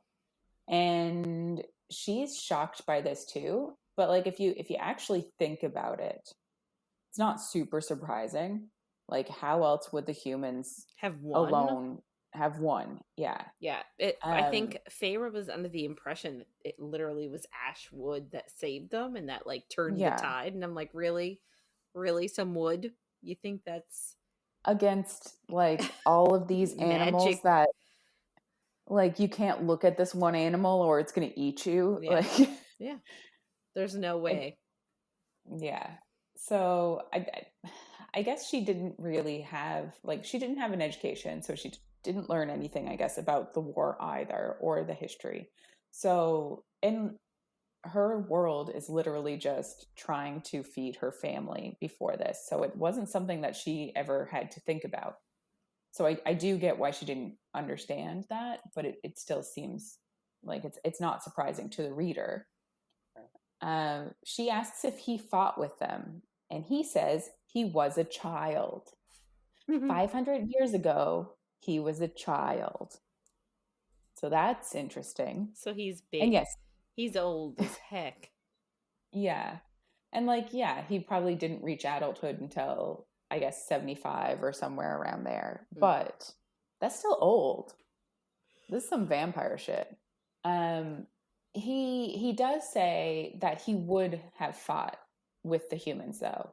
He would have fought against slavery because that's what the world was beforehand. It was the Fae were using humans as slaves, and he would have fought for freedom no matter whose side he was on. Which Feyre kind of thinks to herself that she's not really sure she'd be able to say the same thing. Yeah. And because she just said in her head, she's thinking her priority is and will always be her family. And I do think it's very mature of Feyre to understand herself so completely that she knows she can't just say, yes, of course, I'd fight for like the good side, we'll say. Um, it does kind of make Tamlin's response seem a bit naive, especially considering what happens in the future.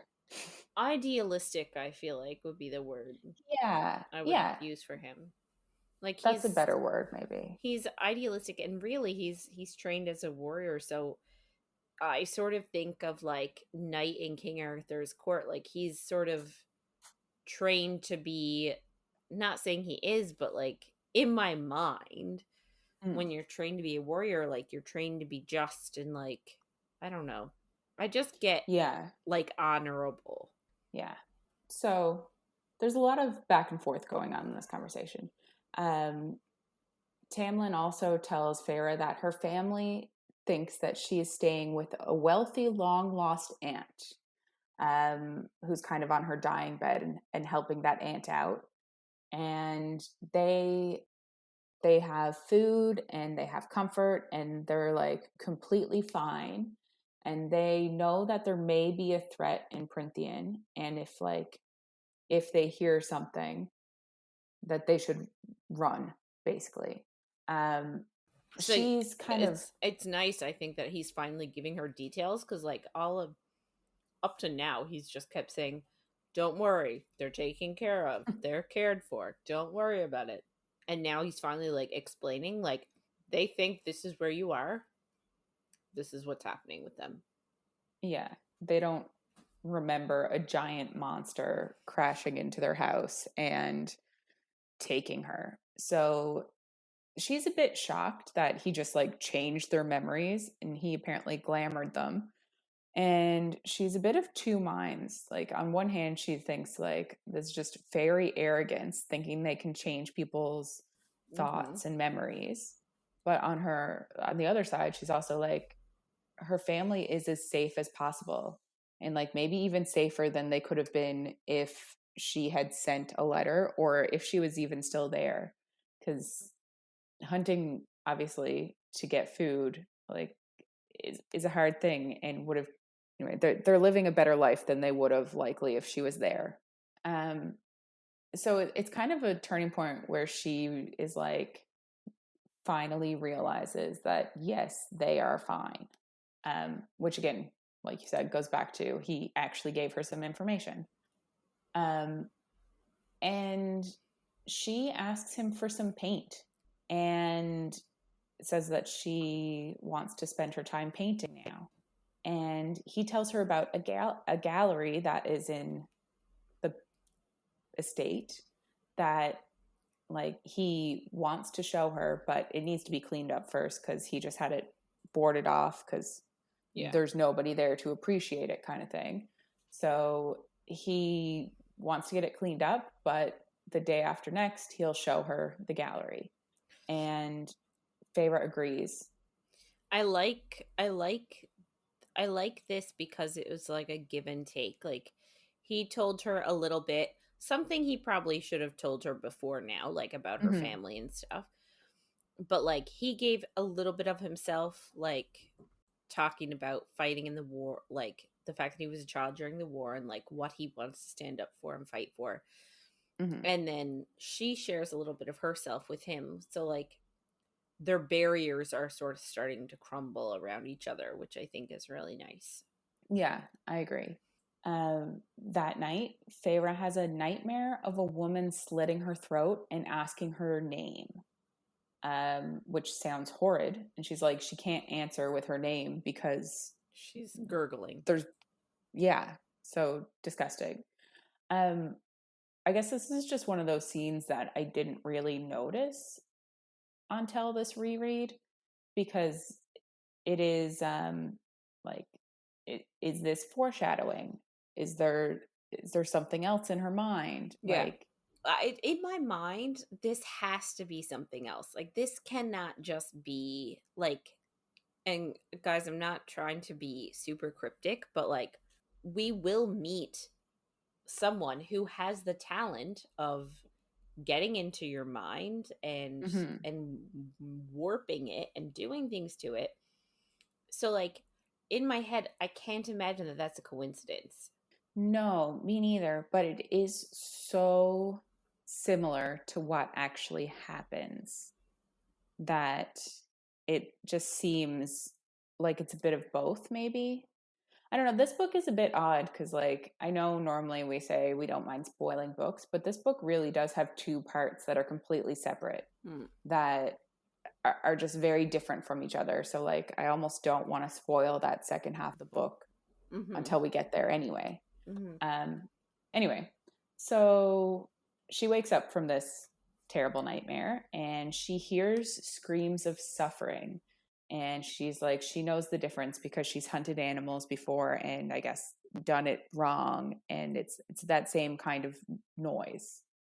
Um, so she leaves a room and Tamlin is rushing in with a summer court lesser fairy who's bleeding from his back, and he's just saying she cut off his wings and she took his wings, and like that's all. The fairy is obviously completely distraught, which is unsurprising. Yeah, he um keeps repeating it over and over again. She yeah, has my he's wings. She took my wings. She cut off my wings. It's heartbreaking, actually. it is, yeah, and like he's clearly in shock from Mm. it. um I guess Lucien shows up as well, and he ends up vomiting, um, from like just how gruesome this whole situation is. Um, so he leaves because he can't really handle it, which is like, I don't really think that's anything against him. It's clearly a very sad and disturbing situation.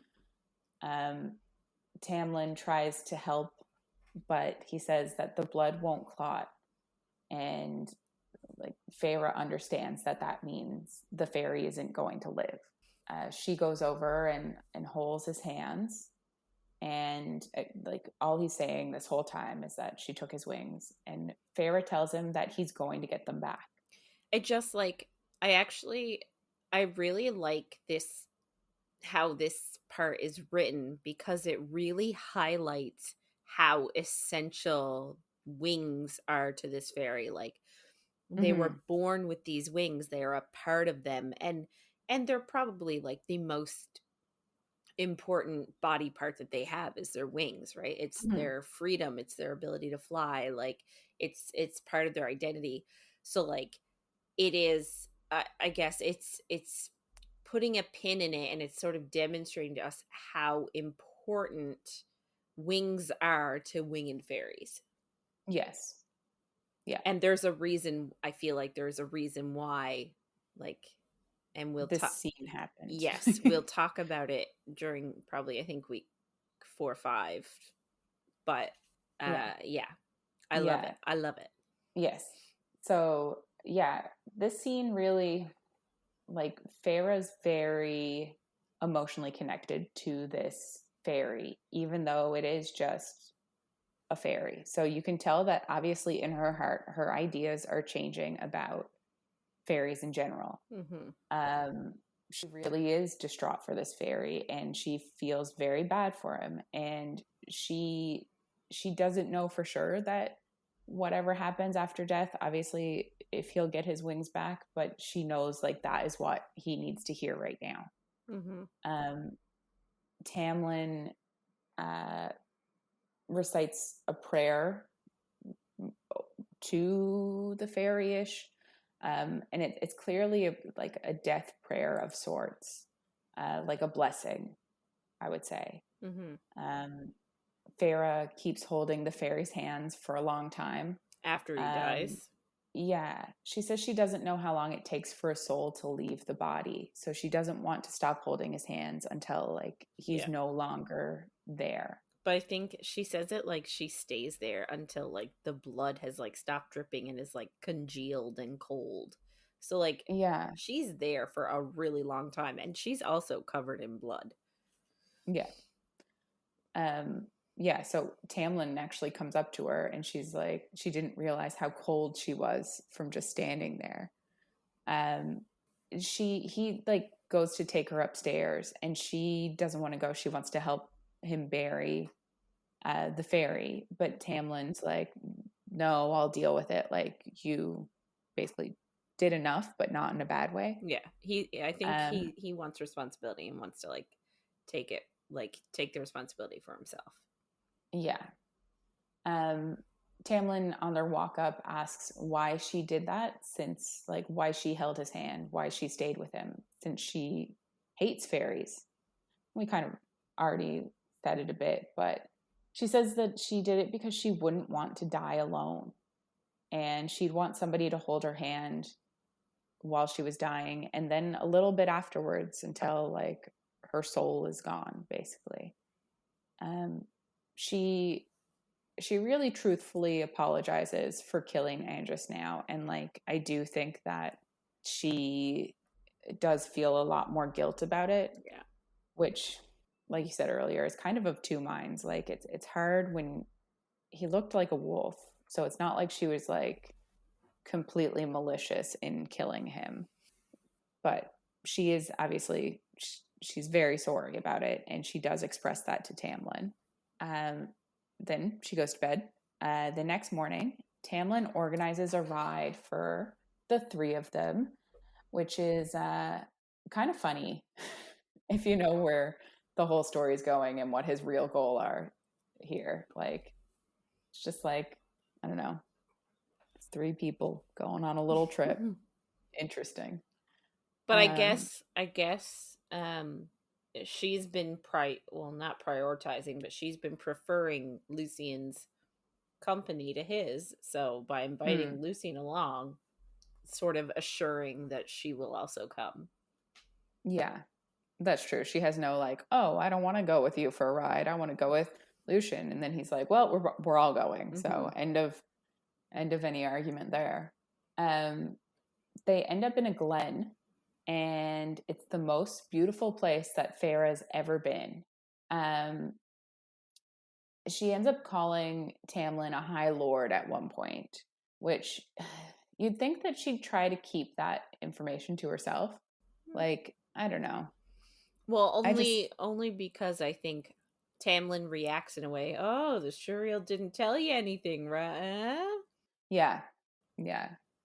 So it's like she said that the Suriel didn't tell her anything, and then he obviously catches that it's maybe not the truest.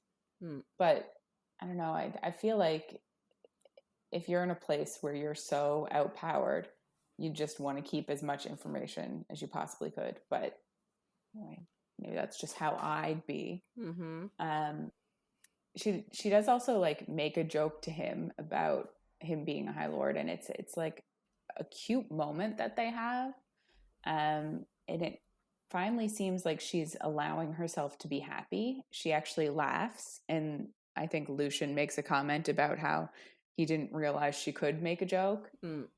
Um, Tamlin kind of walks with Feyre alone to see a silver pool of starlight, which is like, the foreshadowing in this book is insane. yes, but this part is like, so this is, I'm assuming, still in the Spring Court. Yeah. Um, how do you get starlight in a pool? Is it like, I just, my brain refuses. I don't know, because I think of it as it's just the way it was described in the book. I actually really appreciated. I think they described it as like smoother than water. Mm-hmm. And like I just think of it as like the night sky. So like smoother than, it's like inky black and like smoother than water, like almost like velvet, but like liquid, and like a little bit thicker than water, and just like these like sparkles for starlight around. I don't know. Okay. I think of it as like when you like melt metal and it's like that silvery Oh, yeah, color. yeah, yeah. That's, and it's like it is thicker than water, and it is like theoretically would be easier to float in. Anyway, um it just seems wild. But they're at this improbable place, which makes sense. They're in a fairy world. But again, people put a pin in this for book 2, like, cuz like the foreshadowing. The Yeah. foreshadowing, and you never see it coming. It's so true. Tamlin tells her to jump in, but she's a bit worried about taking her clothes off with him. So she's just like, no, I think I'm fine, which you can I mean, completely come understand. on. Come on. Go swimming. Just do it. I would 100%. I I would would already too. be in I there. would too. I'd be like, yeah, let's go. Yeah. Feyre asks if Lucian's all right after the night before, because like obviously he was sick at the sight of the fairy. And Tamlin explains that he went through a lot that made last night hard. And then he like gets right into Lucian's life, which I think is like pretty rude. Like it's not Tamlin's story to tell. I don't think it's his place, but he explains. I just like, I wonder if he feels, because I feel like Lucian's story is common knowledge for a lot of the fae, right? And Yes. so I wonder if it's like, oh, this is just like his public domain. So like he's telling it. I don't think it's right. I'm not saying, I'm not No, I'm not encouraging it. I'm just saying that maybe that's, the reason. yeah. Yeah. No, that I do get that. But then it's also like, it's not like she's going to run into anyone else that's going to be like, oh, you know about Lucian? Although the suriel would. But Yeah. um, so Tamlin kind of just explains that Lucian is from the Autumn Court and he's the youngest of his brothers. And they're like all cutthroat. So he is the son of the current High Lord, and he's the youngest one. But all of his brothers are cutthroat, since only the strongest, not the oldest, becomes High Lord. So I think that's a super interesting way that they do it in this books. And it does, I don't know if it makes it better or worse for like wanting to kill your siblings if you are a High Well, Lord's child, because like you would anyway. but I feel like it's the same, because like if you're not the oldest, then you're gonna want to, if it was done by the oldest sibling, then obviously Mm-hmm. you're gonna want to kill your older siblings so that it falls to you. But Yeah. they've said in the book, and we know like through the lore, I guess I'll say, that Mm. you can sort of, so it's given to the most powerful, but like I interpret that as to be like the most worthy of the power. Like it's chosen by Mm. some like, by some higher power. Like it's not like, it's not a genetic thing. It's chosen, and it's not at random. Like it's chosen by like a higher power sort of thing. and like apparently they can all see it coming. Mm-hmm. So like they can tell sort of when they're young-ish, like they can tell by their power level. But then if you kill them, then the power jumps to someone else, like the next most worthy person. Yeah. Yeah. I don't know if that's how I see it, but that's definitely an interesting take. I feel like there's situations that come up later that make me think that maybe you don't have to be super worthy, but it's just like whoever has the most physical power. But anyway, um, so yeah, Lucian was the youngest, and all of his brothers were crazy cutthroat. So he didn't really think that he had a chance of becoming the High Lord. So he didn't really grow up acting like that would be his role.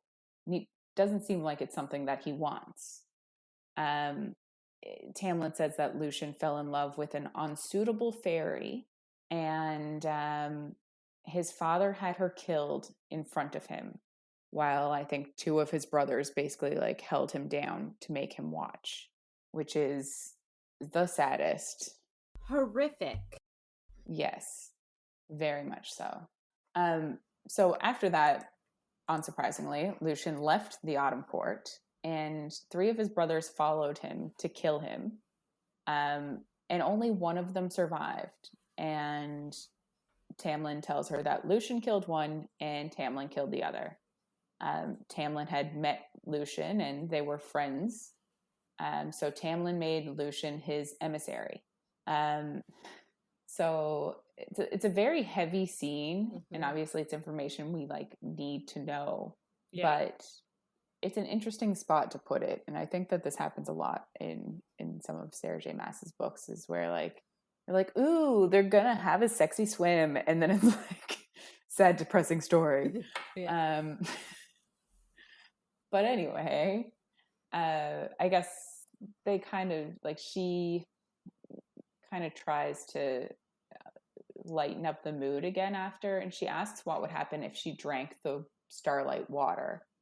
And Tamlin tells her that legend says they would be happy until their last breath if they like had a cup of it.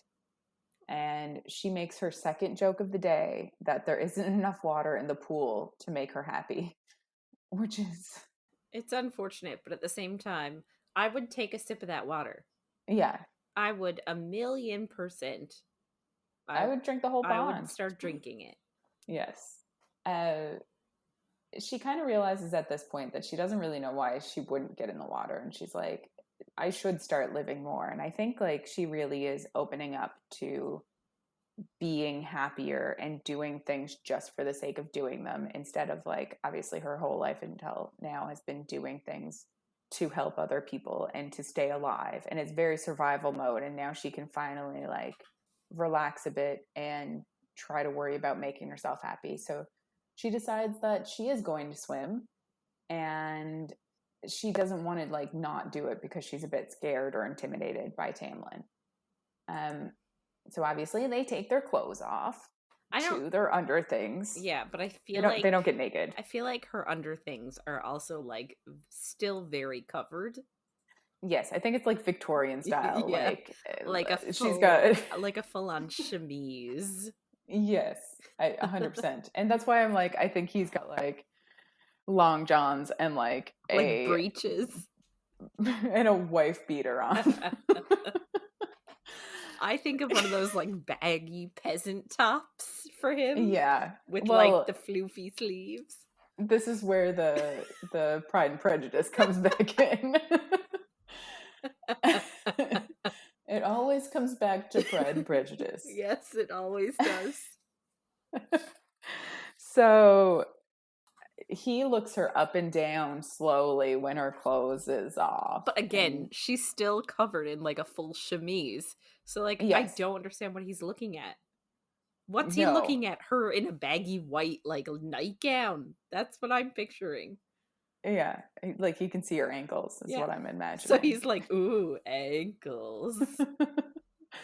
I do, now that I think of it though, I do think that his shirt is off, because when he first talked about swimming, he like undid a few buttons and she was like, his glistening chest. So I think when he does take his shirt off, he doesn't have anything under it, but I can't be sure. This is another one that we're gonna have to wait for the show. But she says, she like obviously looks at him too, and he's built like a man, not like Isaac. And you're like, yeah, duh, he's a fucking soldier and he's 500 years old. Like he's had time to gain muscle. And think of all that sexual experience that he must have had. Oh my God. He would be like, honestly, he would know like 1,000 ways to please a woman. Yes. Like, think about it. And think too, especially these rich people, they got nothing better to do. It's true.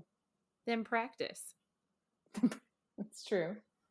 So just saying. No, you are correct.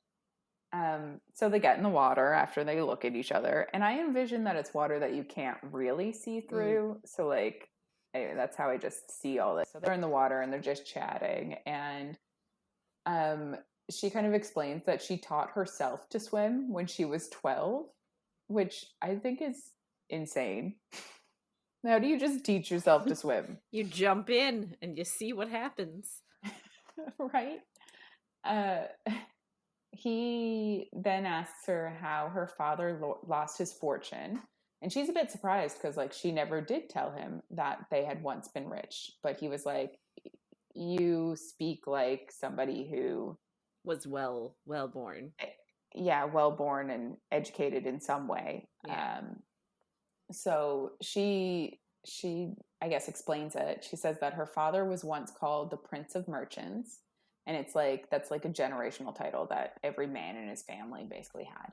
But he had like people looking for money, so he sent 3 ships on a risky journey, and they sank and lost all of his fortune. Which must suck.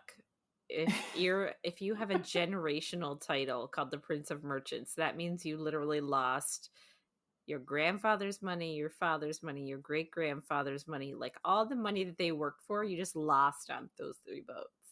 Yeah, on one gamble. Yeah. And like 3 of them sank. It's just wild. So yeah, they I guess get ready and start going back. Lucien kind of notices on their ride back that Feyre's kind of like looking at him on the way home, and he like kind of comes back to talk to her. I guess Tamlin's in front, and then it's Lucien, then it's Feyre on their horses, and he like stays back a bit to chat with her. She doesn't bring up his past because that is what she's thinking about, which I think is smart. Yeah. I don't think he would take well to that right now. Well, but she does. What's she gonna say? Oh, hey, I heard you. So sorry about your life. I heard the girl you loved got murdered in front of your eyes, and then you had to kill one of your brothers. Like, I'm so sorry that happened to you. Like, just out of the blue like that. I feel like that's not the time and place. No. So I'm genuinely glad that she doesn't do that. Yeah. She thanks him, I'll say in quotation, for the suriel advice. She says, like, if he wanted her dead, he'll have to try harder. And they have a bit of a cute moment. But then he does say that he did hear her scream and he did hesitate. And he doesn't have to admit that. And I'm kind of impressed that he does, because it kind of shows that like he feels bad about it. And obviously his views to her are also changing a bit. But at the same time, you let her almost get eaten by the naga. Yeah. So yeah. I'm not quite sold. I'm not quite on his side yet. No. And like, I think I don't know, he's still growing as a person. So we'll see. But he gives her a hunting knife and asks that she doesn't stab him in the back with it. That is valid. Yeah. That's how we end out this chapter and this week. Yeah. So I guess she finally is going to feel comfortable having a legit weapon instead of having to steal like the butter knife from the dining room. Yeah. And he's sort of trusting her too with the weapon, like trusting that she's not gonna kill him in his sleep. Which she could. Yeah, she definitely could. Okay.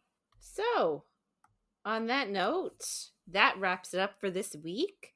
If you want to get in touch with us and share your thoughts or share your thoughts on anything you heard in our episodes, or if you have any book suggestions, please email us at coffeeandcoread@gmail.com. And be sure to check us out on Twitter, Facebook, and Instagram at Coffee and Co Read. So next week, we're going to be reading chapters 19 to 28 of ACOTAR. Make sure to follow along. And if you're enjoying our little chats, don't forget to follow, rate, and review wherever you find our content. Thanks for listening, everyone, and we'll see you on the next page.